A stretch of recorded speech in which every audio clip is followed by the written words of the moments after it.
如果比较化学的油，我刚才就讲过了，它经过溶剂萃取、脱胶、脱酸、脱色、脱臭，那这个时候你在倒的时候呢，它就会冲出来。橄榄油100%纯的，我们以为是非常好的，事实上不尽然，它是比较排末段的。什么？好的油，煎、炒、煮都可以，但是就是不要炸。你们平常用什么油？我们家都是用。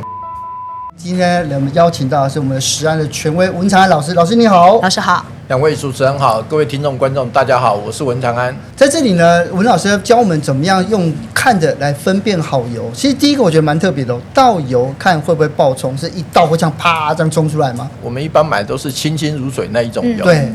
那清清如水那种油，它本身分子被破坏的比较厉害，所以呢，这个时候你在倒的时候呢，常常会觉得我要倒这一点，我要倒这一点，我明明对准了，可是它爆冲就倒到这边来啊。有。可是好油它本身分子没有经过什么破坏，因为它的加工过程非常的简单。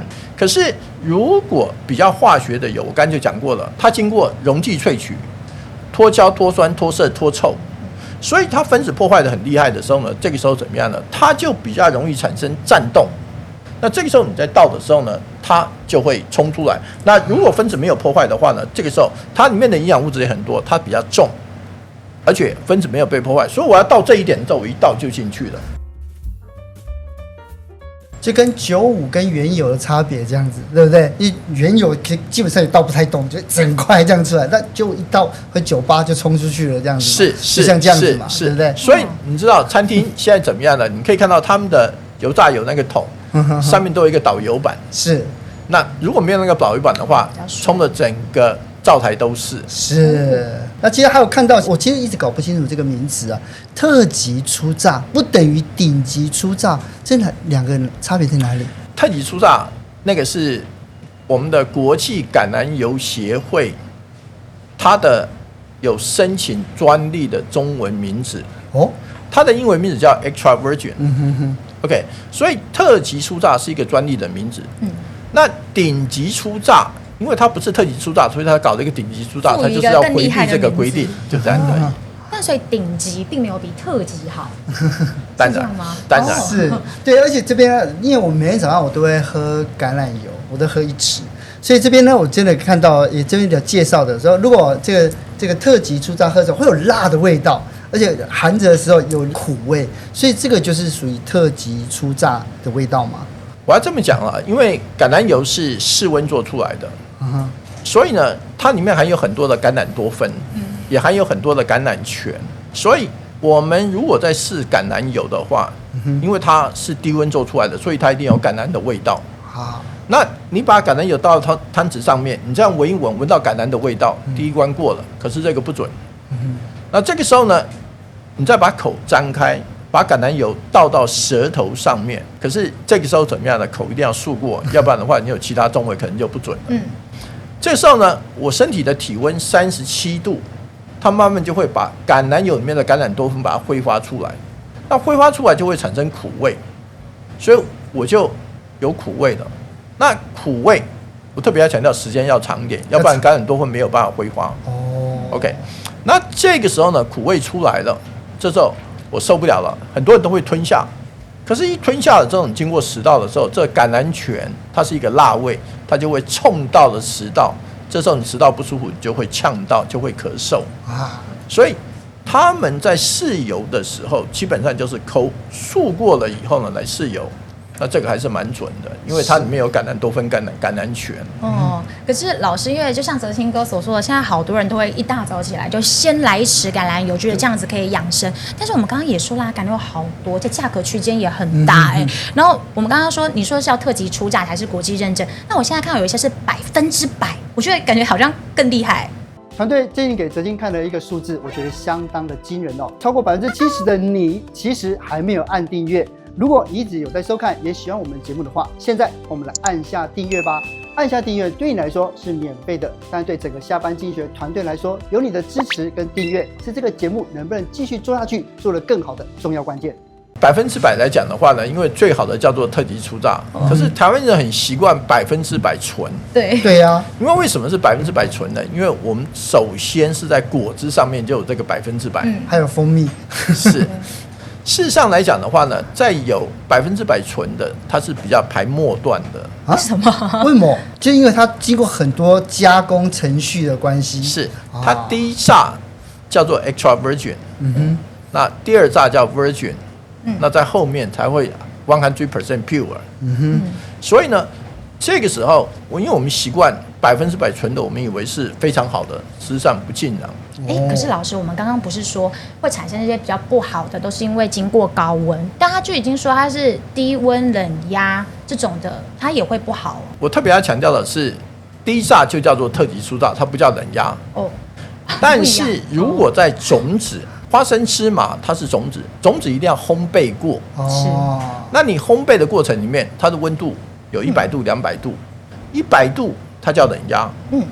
可是，在橄榄油它是果实，它只有25度，这两个是不一样的。是，所以你如果是第2道、第3道的橄榄油，因为第1道你拿出来之后，那些橄榄渣还是有油，所以你的温度要提升。那提升了以后呢，它提升的温度就跟花生油、芝麻油的温度有点近了，所以它把第2道、第3道就叫冷压。所以呢，现在有些油它怕你不懂，所以它干脆全部都叫做特级初榨冷压，事实上它就是特级初榨。哦，老师，前一阵子我去大卖场，我去买油的时候，我看到它写个调和油，到底什么是调和油？我现在看不出来，跟调和威士忌一样吗？所谓调和油，就是2种油以上掺在一起。那政府规定，你标示第1个的，它是最多的；那标示第2个的，它是比较次，这样排下来。所以一般调和油最多就到5种而已，它不会再多了。OK。那调和就代表它是不纯的，可是我建议大家就在买调和油的时候呢，还是要看一下营养标示。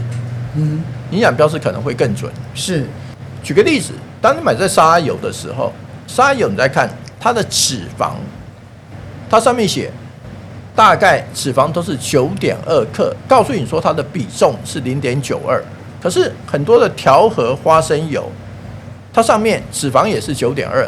也就是说，比重也是0.92，就告诉你说，它这个调和花生油里面加的沙拉油可能接近100%了。老师他的意思是说，他是为了要降低成本，还是为了要增加风味才让它调和的呢？第一个最重要的是降低成本，可是花生跟芝麻只要加一点点，味道就很重了。所以其实你以为你吃到的是花生油或芝麻油，其实都是沙拉油这样子。是。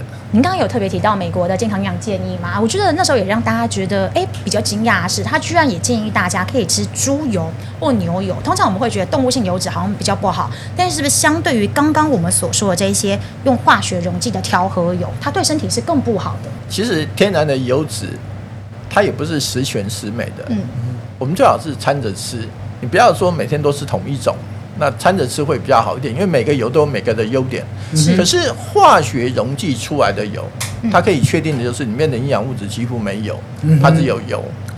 那我们在整个营养健康上面来讲的话，我们需要很多的植物生化素来帮我们维持我们的健康。可是这些溶剂萃取出来的油，它本身整个植物生化素接近于0，所以它不太适合养生。可是它适合商业用途。是，可是很难免有时候我们会油炸东西啊，那这时候选择油品是不是就会非常重要？油炸的东西比较困难，因为油炸的东西我们一般油炸的温度大概都是170度，对，170度距离250度还有一段距离。你油炸的东西里面有一种添加物叫做磷的化合物，那这个磷的化合物呢，比方来讲，我们在炸猪排的时候，外面的调理猪排，它就会含有很多的磷的添加物。它加单磷酸盐来防腐，加焦磷酸盐来保水，加多磷酸盐来架桥变 Q。那这个磷酸盐是一种很温和的化合物，这个时候呢，它可以在油的双键制那边，它把它破坏掉，接进来。那破坏掉了以后呢，这时候水也进来，氧也进来，它就产生极性，这个极性就有自由基。所以这个又是一种自由基对身体的健康的危害。对，那这个自由基对身体健康的危害，它不是苯偏比，所以呢是不一样的情形。所以刚刚讲油炸要产生苯偏比比较困难，可是它比较容易产生总极性化合物。哦，所以像听老师这样讲，就是基本上用这样的一个烹调方式，就是对我们的身体很不好嘛。可是之前好像也会觉得说，我通常会觉得是不是橄榄油会比较健康，但是像橄榄油它也不太适合高温啊。我要这么讲了哈，好的油煎、炒、煮都可以，但是就是不要炸。就是不要炸。餐厅为什么这么喜欢用沙拉油？便宜，因为沙拉油在制造的过程里面，脱酸完毕以后呢，我要脱色、脱臭，这个时候就跟温度有关系了。所以呢，不断的在溶剂酸碱热的时候，这个时候呢，它里面的杂质都被拿掉了。拿掉了以后，它就很纯，很纯了以后呢，这个时候它就耐高温，那它没有怪味道。所以沙拉油现在来讲，在餐饮业非常怎么样呢？很多只要有油炸的都超喜欢用沙拉油。但如果是老师你在家里啊，你们家在煎煮炒炸或炸不要讲，你们平常用什么油？我们家都是用比较好的油。比较好的油是什么？哪一种油啊？对啊，酪梨油啊，还是什么？我们家用油是这样子啊，油本身有欧米伽3跟欧米伽9。那欧米伽3基本上来讲的话呢，我们常看到的就是亚麻仁油啊、奇亚籽油、是起酥油、是印加果油。OK， 然后呢，欧米伽9我们常看到的就是第一个叫橄榄油，那第二个呢叫做酪梨油，第三个叫做苦茶油。是，所以你欧米伽3、欧米伽9都在用，因为每一个油都有它的优点，可是也有缺点。欧米伽3比较容易消炎，那欧米伽6比较容易发炎，欧米伽9对心血管性疾病比较好。所以美国的那个饮食指南，他在建议就是说要你吃好油。对，那你吃好油，这个时候怎么样呢？你有一些慢性病的发生会大量的降低。对。然后第二个呢，看到芝麻油，其实芝麻油很多人吃火锅非常爱哦。可是呢，你看芝麻油有2种嘛，一个是深色跟浅色嘛，这两个哪里不一样呢？我们在制造的时候呢，它有一个100度跟200度。100度温度比较低，颜色比较浅，营养物质保留比较多，可是产量比较少。那200度温度比较高，颜色比较深，营养物质保留比较少，但是油出来的比较多。所以大家在制造油的时候呢，喜欢用温度比较高的。是。那这个时候呢，营养物质就比较少。所以呢，你如果在养生的话，比较适合的就是颜色比较浅。可是麻油跟花生油一样，它只要一点点就很香。所以我建议大家怎么样呢？如果在吃麻油鸡的时候，你还是先看看这一家餐厅它用的麻油是哪一个麻油。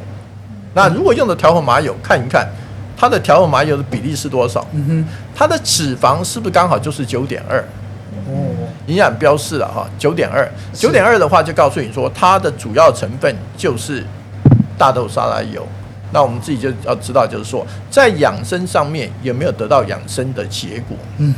老师，我觉得比较好奇的是，因为它两个颜色不一样，所以过去好像常常会觉得说是比较浅的是用白芝麻做的，然后深的是用黑芝麻做的，但其实是因为一个是低温，一个是高温。其实白芝麻跟黑芝麻做出来的都是非常好，只是台湾现在怎么样呢？有把白芝麻有点丑化了，我觉得不好。是因为白芝麻跟黑芝麻做出来的麻油都是非常的好。是，所以无论黑油还是白油的，只要这个健康制成的就是好油，对不对？对。不过我看一下，对，因为其实因为刚刚已经有提过猪油，不过我有看过一种奇怪的猪油，就是它不是白色的固体状的那种油，可以吃吗？如果是皮下脂肪的话，它去榨出来的猪油，是你把它榨出来蒸出来，这时候你放在室温之下，它出来就是白色固体。可是还有一种叫内脏脂肪，那内脏脂肪呢？这个时候，现在大部分的人内脏都不要，你就把它怎么样呢？废弃。那废弃了以后，就有人回收了以后去榨猪油。可是这榨出来的猪油，现在的内脏，因为它没有很好的保存条件，或是这个内脏本身不太健康的时候，所以呢，你榨出来的猪油，它可能有不可预知的危险。那不可预知的危险，所以它里面就要加一点东西去防止它的一些问题出现。那加的这些东西基本上都加的是 pH 值调整剂。那 pH 调整剂加进去了以后呢，这时候它就抗冻了。那抗冻，所以它出来就会比较浓稠状，不是那种白色固体的。那这种浓稠状的，因为它的原料比较浅，所以价钱都比较便宜。那因为它是浓稠状的，所以它在溶解的速度非常快。所以有一些业者他很喜欢用这个，因为我如果用白色固体的猪油去融化需要时间，可是这种浓稠状的它去融化马上就融了，它不需要时间，然后又便宜，味道又香，有什么不好？但是问题是它的来源不太好，来源不太好。今天老师跟我们分享了很多嘛，我们都知道尽量还是要选来源好的油品，但是就会比较贵。那很多的婆婆妈妈在家里面炸过了之后呢，就会觉得我倒了这么多油下去，我舍不得丢那这个时候该怎么办？因为我好像有时候会把上面那黑黑的浮沫捞掉以后，油就留下来啊，我下一餐还可以再拿来煎煮炒炸一下。老师，你觉得这个是可以的吗？不要用剩油去炒菜，因为你剩油去炒菜的时候呢，你没有很好的保存条件，它就很容易氧化。那今天氧化明天氧化的时候呢，在剩油里面它含的一些杂质比较多的时候呢，对身体健康也是不太好。所以我也建议餐厅不要用剩油来炒菜，你要炒菜的时候呢，你就用原生的油比较好。这样很怕剩所以是如果我当天用就还行，是不是？是隔餐用呢，好像也不行吧？不太适合，就算它白白的也不能再用。基本上要看你这东西你炸的是什么东西的那因为我现在刚刚就讲过了，就是你如果炸的都是调理肉，你炸的调理肉的时候，这油脂的裂变就非常厉害。那油脂裂变很厉害的时候，你拿这个剩油来的话就不太好。那你如果炸的量不多，而且不是调理肉，没有什么添加物的，这个剩油基本上安全度很好的话，它的问题就不大。是，所以那个因为老师平常吃素嘛，对不对？所以那个自己挑油一定非常的谨慎哦。就是最后能不能给大家一个用油的叮咛呢？我们家都会准备2瓶油，2瓶油是Omega-3、Omega-9的，然后呢对着用，今天用这个，明天用那个，这样子。那这种互补的时候呢，就会产生一种比较好的结果。是，今天最后呢，再来感谢文长安老师，谢谢老师，谢谢2位主持人，谢谢。